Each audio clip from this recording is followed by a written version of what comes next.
Hello दोस्तों, नमस्कार। स्वागत है आपका एक बार फिर से आपके अपने यूट्यूब चैनल जिसका नाम है एजुलॉजी और मैं आशुतोष उपाध्याय एक बार फिर से आप सभी का जोरदार स्वागत करता हूं।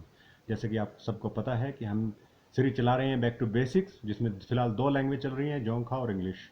आज मैं लेकर आया हूं इंग्लिश लैंग्वेज की अगली क्लास, जिसमें हम पढ़ रहे हैं वर्ब।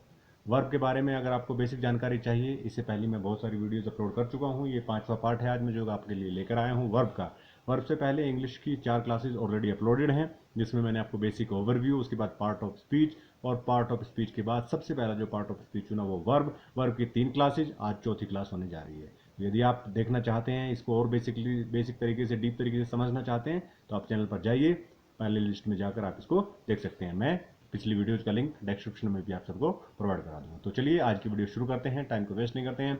आज की वीडियो में वर्ब के कुछ और अनसुने पहलुओं को सुलझाएंगे और बहुत सारी डीप जानकारी हासिल करेंगे। चलिए शुरू करते हैं। सबसे पहले जानेंगे पिछली क्लास में हमने क्या देखा, क्या समझा, क्या सीखा। तो कन्फ्यूजिंग फॉर्म ऑफ वर्ब्स हम पिछली क्लास में कर चुके हैं, जिसमें मैंने आपको बताया था कि कुछ ऐसी फॉर्म्स हैं, कुछ ऐसी वर्ब्स हैं जिनके बारे में हम बहुत ही कम जानने को मिलता है। जैसे सबसे पहले यदि आप बात करें, दो वर्ब हमारे सामने मैंने आपको बताई थी, एक थी कंप्लीट, एक थी कंप्लीट और दूसरी थी फिनिश। इन दोनों को हम कई बार कंफ्यूज में एक जैसे के लिए इस्तेमाल कर लेते हैं, जबकि कंप्लीट के बारे में मैंने उस पिछली वीडियो में बताया। कंप्लीट का मतलब होता है खत्म करना किसी चीज़ का और पूर्ण होना, खत्म करना और पूर्ण होना दोनों के लिए, जबकि फिनिश सिर्फ और सिर्फ खत्म करने के लिए यूज होता है। तो आपको इस चीज़ का ध्यान रखना है। दूसरा, हमने आपको समझाया था कि एक और वर्ब जो दो तीन वर्ब आपस में कंफ्यूज करती हैं वो है अडोप्ट। ये पिछली क्लास में बहुत डीप तरीके से पढ़ाया जा चुका है। फिर है अडेप्ट और एक थी अडेप्ट, जिसमें ए की जगह ई का इस्तेमाल हुआ है। तीनों का मीनिंग की अगर बात करें, पहले वाले का मतलब होता है गोद लेना, किसी चीज को, बच्चे को जैसे गोद लेना। अडॉप्ट का मतलब होता है किसी चीज को ग्रहण करना, हैबिट, जैसे कि आप चीज को, किसी चीज को अपनाना। और इस तीसरे वाले अडेप्ट का मतलब होता है किसी चीज में कुशल होना, किसी चीज में निपुण हो जाना, बहुत अच्छे से आपको वो चीज आ जाना। तो ये तीनों वर्ब किस तरह से किस सब्जेक्ट के साथ कैसे इस्तेमाल होती हैं, इन सब का इस्तेमाल मैंने आपको पिछले वाली क्लास में करा दिया है। आज कुछ और अनसुने पहलुओं को सुलझाएंगे। आगे देखते हैं आज की क्लास में हम क्या लेकर आए हैं आपके लिए। सबसे पहले आपको बता दूं कि हमारा जो मेन टॉपिक वर्ब है, उसमें हम confusing forms of certain verbs के बारे में पढ़ रहे हैं। दो तीन मैं आपको ऑलरेडी पढ़ा चुका हूं।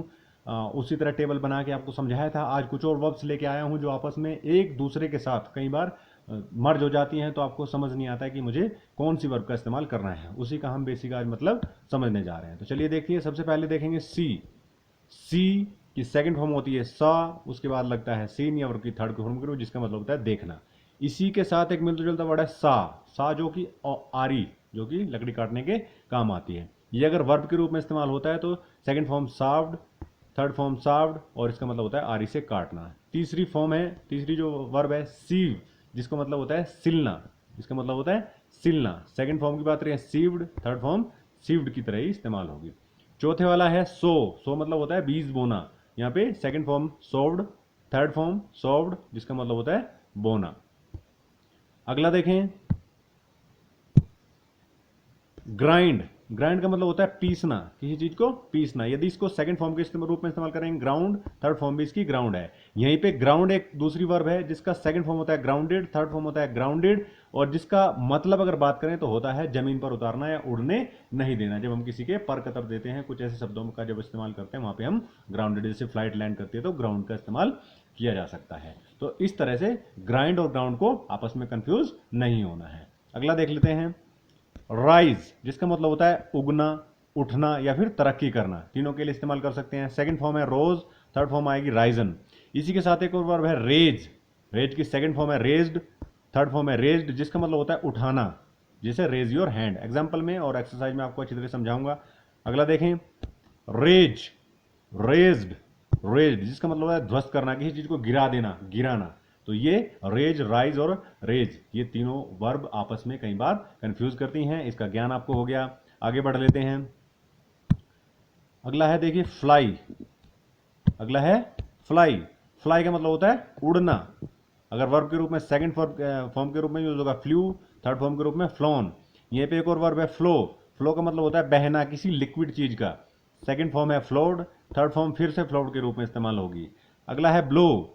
थर्ड फॉर्म, सेकंड फॉर्म है ब्लू थर्ड फॉर्म आएगी ब्लोन की, लेकिन ये किसका बहना है? हवा का। ऊपर वाला जो बहना था वो किसका था? किसी लिक्विड चीज का, और यहाँ पे बहना जो है वो हवा का। यदि हवा ब्लो कर रही है तो वो हवा बह रही है, यदि लिक्विड फ्लो कर रहा है तो वो क्या कर रहा है? आप चीज का मतलब बह रहा है। उसके बाद अगले वर्ब की तरफ बढ़ जाते हैं। अगला वर्ब हमारा आ जाता है फाइंड और फाउंड में अंतर। तो फाइंड का मतलब होता है पाना, फाउंड का मतलब होता है किसी चीज की नींव रखना। यदि फाइंड की सेकंड फॉर्म देखें फाउंड है, थर्ड फॉर्म देखें तो फाउंड है। यहाँ की फाउंड की सेकंड फॉर्म है फाउंडेड, थर्ड फॉर्म भी फाउंडेड, तो जिसका मतलब होता है नींव रखना। इस प्रकार से आपको कुछ वर्ब्स जो बहुत ही ज़्यादा कंफ्यूजिंग है मैं आपके लिए बेसिकली चुन कर लाया हूँ, ताकि अगर इन वर्ब्स को भी आपने याद कर लिया, सीख लिया, तो आपकी जो इंग्लिश ग्रामर है वो बहुत अच्छे लेवल पे चली जाएगी। और ये वही वर्ब्स हैं जो बहुत कंफ्यूज करती हैं। मैंने आपको बताया, मैंने टॉपिक ये डाला है कि confusing forms of verb. Verb का जो बेसिक चीज़ थी वो मैं आपको पढ़ा चुका हूँ, अभी मैं वो चीज़ें लेकर आया हूँ आपके लिए जिससे आपको कंफ्यूज ना रहे। जो सारी वर्ब्स हैं कौन सी कहाँ इस्तेमाल करनी है, इन सब का आपको अच्छे से ज्ञान हो सके। तो इसीलिए कोशिश कर रहा हूँ, आशा करता हूँ आपका मेरे ये प्रयास जरूर पसंद आ रहा होगा। अब इसकी जो अपनी जितनी वर्ब्स देखी हैं, मैं कोशिश क्या करता हूँ, पहले आपको पढ़ाऊँ फिर उसके साथ साथ एक्सरसाइज दे दूँ। तो देखिए एक्सरसाइज आ गई आपके सामने। अब इसमें आपको क्या है, मैं 1 से 1.5 मिनट का समय दूंगा। आप देखिए फर्स्ट सेंटेंस में क्या आएगा, सेकंड में, थर्ड में, फोर्थ में, इस तरह सारे सेंटेंस को देख लीजिए, नोट कर लीजिए। फिर मैं क्या करूंगा, एक एक करके सभी के आंसर बताता जाऊंगा, क्यों आया है वो भी आपको क्लियर करता जाऊंगा। तो चलिए एक बार नजर मारिए और देखिए कि आप क्या कर सकते हैं। आशा करता हूं आपने नजर मार ली होगी। तो चलिए एक एक करके आगे बढ़ते हैं। सबसे पहले देखें, I have seen this documents. यहां पे हम सी एज ए वर्ब इस्तेमाल कर रहे हैं, जो कि हमारी थर्ड फॉर्म हैव के साथ थर्ड फॉर्म का इस्तेमाल होता है। तो वहां पे आपने क्या कर दिया, I have seen the document, ये इस्तेमाल कर लिया। अगला देखें, ही के बाद साव्ड, आरी से काटा, उसने लकड़ी को क्या कर दिया, आरी से काट दिया। तो आपने क्या कर दिया, साव्ड का इस्तेमाल कर दिया। तीसरा देखिए, ही dash the spices and sold them. अब स्पाइसी के साथ क्या कर सकते हैं आप, ग्राउंड कर सकते हैं। ग्राइंड की सेकंड फॉर्म, यहां पे ग्राउंड का इस्तेमाल होगा, तो ग्राइंड की सेकंड फॉर्म ग्राउंड। तो यहां पे क्या आ गया, हमारा सेकंड फॉर्म का इस्तेमाल हो गया। अगला देखें, they have grounded all the flights due to hoax call. किसी गंभीर समस्या के कारण, एक जबरदस्ती कोल के कारण क्या कर दिया उन्होंने, फ्लाइट को लैंड कराना पड़ा, उनको ग्राउंड कराना पड़ा। ठीक है। उसके बाद देखिए अगला, the sun has already risen. थोड़ा सा आगे पीछे जा रहे हैं, इसको आप थोड़ा सा मैं सही करके आपको दे दूंगा। तो देखिए, the sun has already risen, तो जो सन है, जो सूर्य है, वो ऑलरेडी निकल चुके हैं। अब I dash get up, I rose up late today, मैं आज सुबह लेट उठा। तो क्या हो गया, यहां पे लग गया हमारा ये वाला राइज की second form. May you rise, क्या आना चाहिए, may you rise in your life. मुझे आशा है, मैं भगवान से दुआ करता हूं कि आप अपनी लाइफ में बहुत ऊंचे तक जाएं। देखें, raise your hand if you agree to my proposal. यदि आप मेरे प्रपोजल से एग्री करते हैं तो अपना हाथ खड़ा करने। तो मैंने बताया था रेज मतलब हैंड को खड़ा करना। अब देखें, बिल्डिंग को क्या करा सकते हैं हम, गिरा सकते हैं। डेलापिटेड मतलब बहुत कमजोर है ना। तो यहां देखिए, they raze the dilapidated building. तो इसमें क्या हो गया, आपका रेज की जो थर्ड फॉर्म है, सेकंड फॉर्म है, वो इस्तेमाल हो गई। दे फाउंड, फाइंड की second form, found him alive. उसके बाद they founded the university in 1950। University क्या की जाती है, नींव रखी जाती है, उसको पाया नहीं जाता है। Much water has flowed under the bridge. जो बहुत सारा जो पानी था वो अंडर के ब्रिज के नीचे से निकल रहा है, बह रहा था या बहा। He flew into rage when she abused him. वो गुस्से से लाल हो गया जब उसने उसको गाली दी। तो फ्लू यहाँ पे किसके लिए इस्तेमाल हुआ है, गुस्से से लाल हो जाने के लिए। फ्लू मतलब पड़ना, किसी चीज में पड़ जाना, उसके लिए इस्तेमाल किया जाता है। ठीक है। तो ये आपने ध्यान रखना है। टू गेट एंग्री सडनली, यदि हम उसका बात करेंगे फ्लू का, तो यहाँ पे क्या आएगा इस्तेमाल, टू गेट एंग्री सडनली।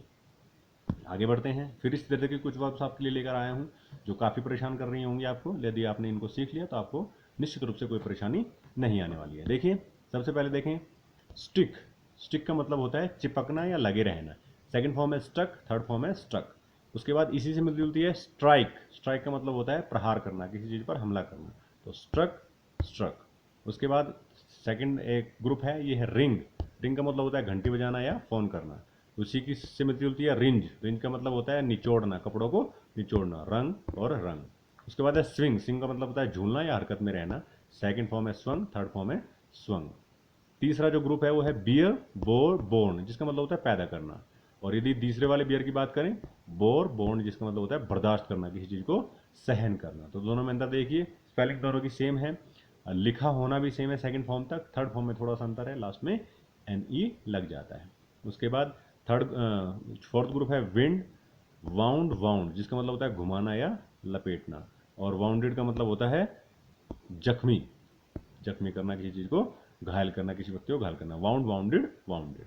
उसके बाद है फोरगो अगला ग्रुप, और फोरगो, फोरगो का मतलब होता है पहले वाले का त्याग देना, दूसरे का मतलब होता है के पहले आना, किसी चीज़ से पहले आना। इसकी सेकंड फॉर्म फोर फोरवेंट फोरगोन, यानी गो वेंट गोन वाला चीज़ है।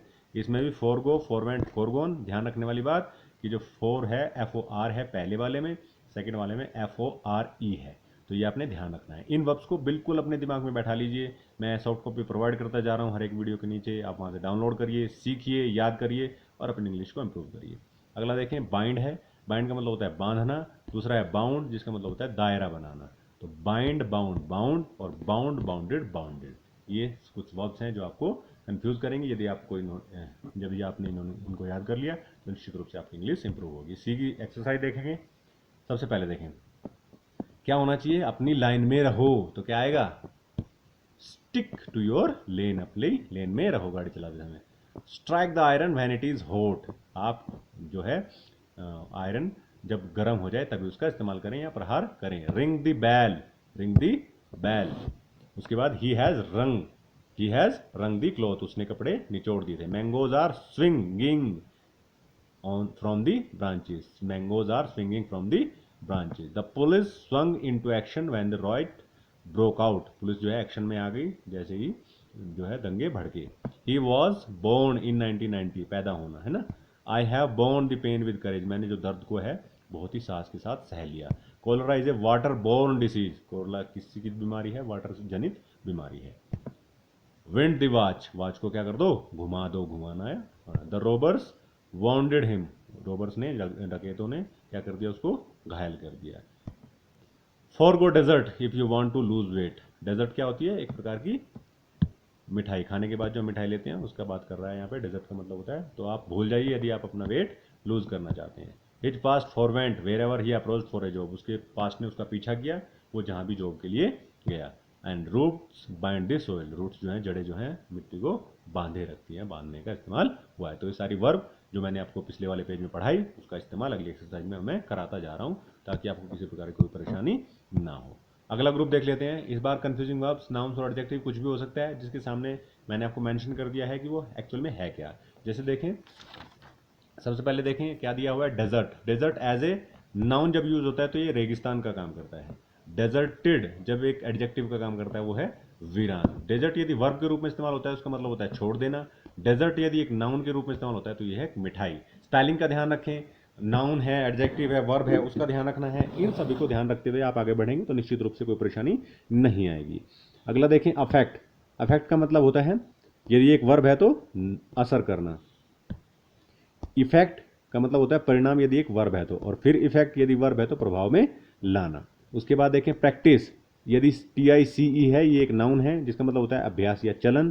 प्रैक्टिस TISE और ये एक वर्ब है जिसका मतलब होता है अभ्यास करना। एडवाइस VICE जो कि एक नाउन है जिसका मतलब होता है सलाह। एडवाइस VISE जो एक वर्ब है जिसका नाम मतलब होता है सलाह देना। लूज एडजेक्टिव के रूप में ढीले ढीले का इस्तेमाल होगा। लॉस नाउन के रूप में हानि या नुकसान का इस्तेमाल होगा। लॉस वर्ब के रूप में खोना या किसी चीज का हारना। इन सब के बारे में आपको बेसिक चीजें पता होनी चाहिए। देखिए एक बार नजर मारिए, desert, deserted, desert, dessert, affect, effect, effect, practice, practise, advice, advise. ये जो कुछ कंफ्यूजिंग है ना, जैसे प्रैक्टिस है, नाउन कौन सा है, CE वाला है, वर्ब कौन सी है, SE वाला है। एडवाइस में CE नाउन है, SE वर्ब है। तो ये आपने बेसिकली ध्यान रखने हैं। आगे बढ़ जाते हैं, इसकी एक्सरसाइज देख लेते हैं। सबसे पहले देखेंगे, he lost his family. The Sahara is a desert. Skip dessert if you want to lose weight, यहाँ पे आया नहीं है अभी, लूज लिख देंगे सबसे बाद में आएगा। Bad weather affects your health and they soon effected the SC/ST act as untouchability was a common practice. ये प्रैक्टिस इधर पे चला जाएगा, ये जो कॉमन ये प्रैक्टिस जो है यहाँ पे चला जाएगा, ठीक है।